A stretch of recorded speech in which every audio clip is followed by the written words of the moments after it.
Again, I know I just asked you this, but I'll kind of ask it on the record now. About how long ago did you leave Venezuela? It was about 2014 when my son was 1 year old. I couldn't stay more because I was in a point where if I didn't have diapers and we couldn't buy them, so or anything, and I had to like, hey, I have milk, do you have diapers? So we started like trading things to try to survive, and I just didn't want to put my son through all of that, so I thought that the best thing was trying to leave. Okay. Let's make sure you're still in frame. Perfect. And I know you said that you had some family that still live in Venezuela. I have a lot of family that is still live in Venezuela. I have uncles and aunts and cousins. My brother, my younger brother, he still lives in Venezuela. Now, obviously, I know everybody in the world, and I'm sure your family in particular, have been watching the news of what happened over the weekend in Venezuela. And I know there's been a lot of conversations about, especially with people in this country that maybe not aren't a fan of what we did, what the military did in Venezuela, removing Maduro. But from what I understand, there's a lot of Venezuelans that are ecstatic with the way that this Okay, so we need to set a record and make it clear in here. Of course. And this is the most important thing. 100% of the Americans that are against what happened in Venezuela are not coming from experience, okay? Whatever situation you have ever lived in the United States will never ever compare to the famine, persecution, and destruction that we have endured to 26 years. You are upset that a military operation took place because of oil, supposedly. That's what is being said. But nobody said anything while people starving, eating out of the trash. Like, I had friends that took whatever somebody threw on the trash and tried to eat the leftovers. I had family that died because we tried to take medications from the country that we were at and send it to Venezuela, and it wasn't allowed in. Goodness, sorry, the don't worry. Flag came on down. Goodness, all right. Yeah, so we were talking about how Americans have seen this, and we see it as salvation. Honestly, that's the way we see it. We see it as the opportunity to hug our family again. Because I'm sorry, we fought way too hard. And we were either killed, run over by their tanks, taken to prison and disappeared. People that I studied with, they just disappeared. They just took them away. They vanished them. If you were put in notice, we know who you are. We know that you are protesting against us. We are going to come and take you. I worked for the government, for a bank in Venezuela, and they ran a list. And we had to, in any government, wherever the president was going to be, we needed to be there in slotted times because we needed to make it look like it was full. So, an American that hasn't lived the terror of socialism will never understand what is going on right now. I don't care if you have a master's degree in whatever. Unless you live it in your own skin, you won't ever understand it. And I think it's terribly disrespectful for anybody to tell a Venezuelan how we should react to that. I think it's terribly disrespectful to the people that have died, saying that Maduro shouldn't be where he is. In 2011, and this is out in the news, like you can confirm what I'm about to tell you. In 2011, there was an overpass that is called Yaguno in Venezuela, in Caracas. And the people that were walking over that underpass, I was there with my mom. We were in the protest. We started to get shot at from the top, and the order was that anybody that was wearing the flag as a shirt or anything, we were to be shot. And one of the people that was shooting down at protesters, at Venezuelans, was Maduro. He was one of the people shooting down. And that is proven. And there are photos of him attacking people. So you cannot tell me that he shouldn't be there. Now, he's there. There are so many other things that he has done that he's not paying for. But America is making him accountable for the things that are threatening directly Americans. Like drug charges and everything. It's just the opportunity that we have before other crimes. He can at least pay for some. And we can have hope in freedom. When I saw the news, it was 5 a.m. I woke up and I read it and I couldn't believe it. And I was like, no, this is impossible. Let me read again. I just jumped and I started screaming and crying, call my mom, call my brother. I mean, we are happy. This is what we prayed for. This is what we dreamed for. We are not free yet. We need America to stay in Venezuela until all of the other bad guys are out. But without America, this wouldn't be fathomable. Like, it's just insane. Now, obviously, your family's still there. Yes. I know it's only been a couple days now since Maduro's been captured, but what is Venezuela like right now? So Venezuela is a good amount of happiness and fear. We do celebrate, and like you can hear the celebration, and people, we call it panelazo, like we make sounds with the pans and etc. But at the same time, they are still in power, even though Maduro is out. Delcy Rodriguez is as bad as he is. So people have been threatened, and people are actively being threatened. If you show support on what is happening, we are going to come and get you. So why don't you see Venezuelans in the street of Venezuela?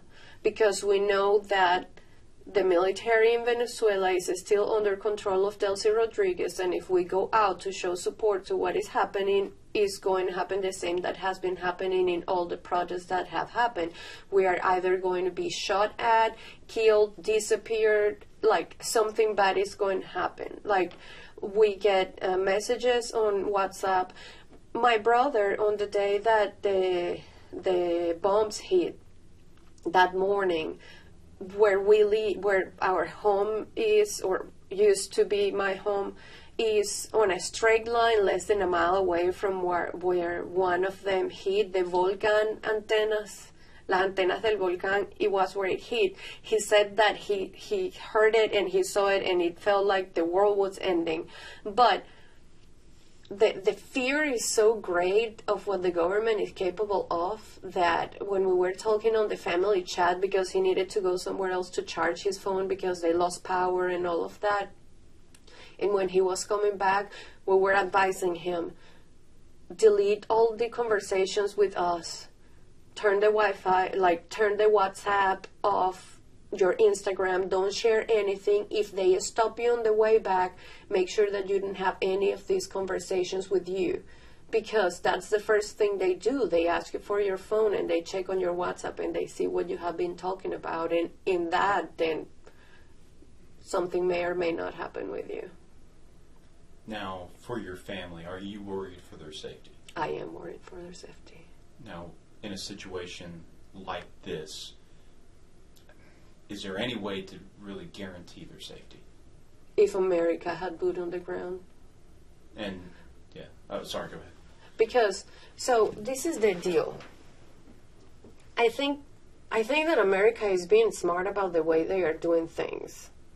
But to us, although it's great, we are like, just don't hold back. Just send it all. Because it's like, you just step on the head of the snake and you have it step down. If you move your foot away from the head of the snake, it's going to come out mad, biting all of us. So the danger is still present and fear is still there, but we have something that we haven't had in decades, and that is hope. Because our hope is that they are not going to come and remove him and then go away like, oh no, yeah, it's fine, we just take him because of what he did. No, our hope is like, if you go away, they will still traffic drugs. They will still do all the things they are doing. So we are hoping for change because of the presence of the United States. Now, we need to set the record straight. Venezuela had her golden years in the 70s and the 80s. Venezuela's oil industry was run by United States, by American companies, by Americans. Americans built schools, Americans built infrastructures and roads and everything. My grandfather worked alongside them. Like, this is not like, oh, America wants the oil of Venezuela. I mean, of course, Russia, Iran, like, all of them also want the oil, but the difference is what is being used for.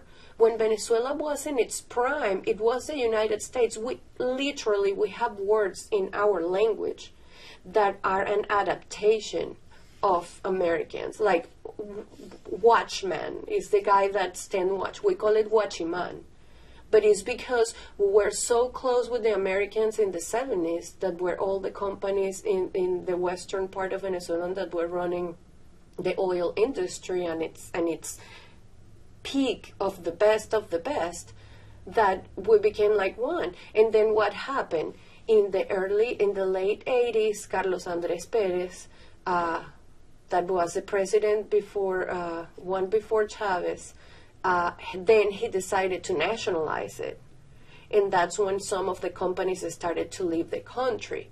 After that, after a few years of Chavez in power, then he decided to 100% nationalize it, but he didn't do it in the way that should be done by repaying the investments or setting the record straight with the companies and sending them out. He expropriated the companies and became Petróleos de Venezuela. What happened? Total chaos, because not a single Venezuelan was prepared to work with the oil companies that they were left with. They didn't know how to work with their refineries. They didn't know how to work with the companies themselves.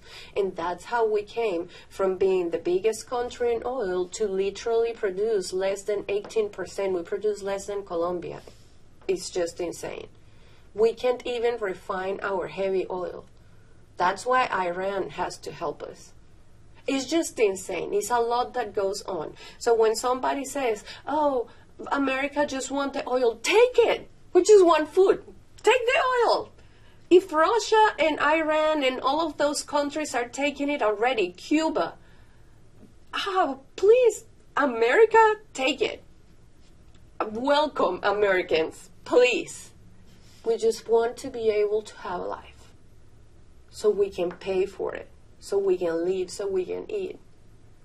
People say, oh, it's going to be the 52nd or whatever state. Heck yeah, I'll dance the YMCA. But because my family will have food on their plates, because I will be able to go and hug my brother. I haven't seen my brother in so many years. We are considered traitors because we left our country. Our passport means nothing. If you go back to Venezuela, you just go to jail because you're a traitor. Like, look what the vice president has said, Diosdado. If we get with that passport in Venezuela and we come from places like this, or we have ever said anything against the government, we're just going to be thrown in jail. The real reality is different. The real reality is different. Those Americans, free Maduro, that's not real reality. That's them living in their little fairy tale story that are going to have a rude awakening. That's the truth. Check one last thing on here. Just, I always get paranoid with my camera, but very powerful stuff. Very powerful. I think you've answered.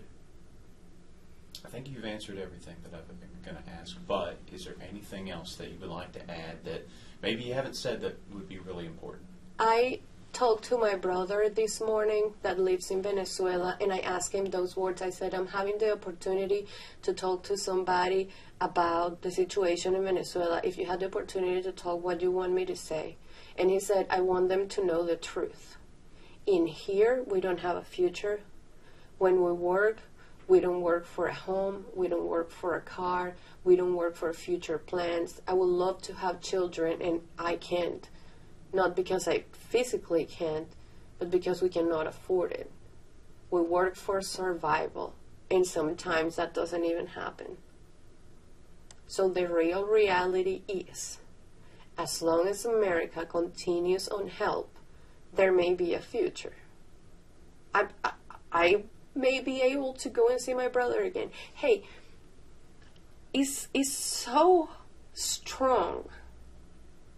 I have constant nightmares that I am ripped away from my husband and I'm sent back at Venezuela, and I'm terrified of what they are going to do with me.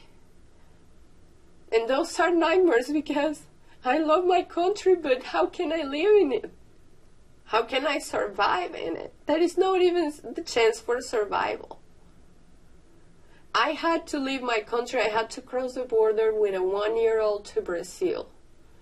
I had to hide my son in a car because the military police wanted to take us. Because we were trying to leave the country, they wanted to force us to stay. I left my country with just the clothes I was wearing and a little bit of diapers and milk that I had left. Don't you dare telling me that this is not a reason for celebration. When I first come into the United States, I cried and had to turn around to my husband and ask him to please help me to open the shower because I didn't even know how to open the shower. When I walked into Walmart and I saw so many options to eat, I couldn't believe myself.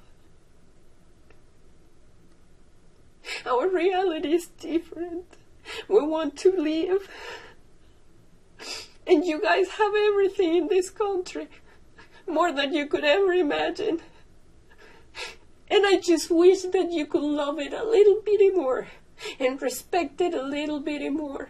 Because if I had to give my life for America, I would.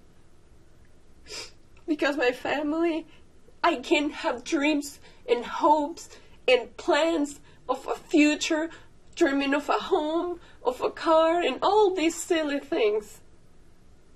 Because of the United States.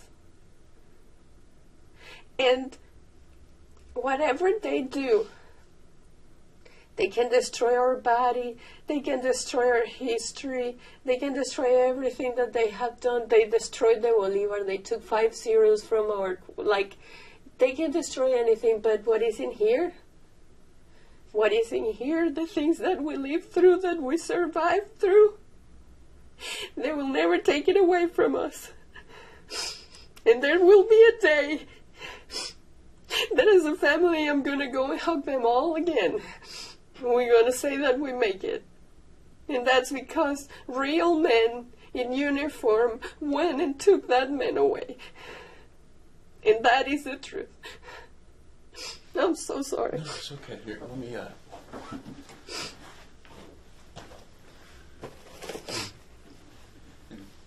Thank you so much. I'll go ahead and turn this off.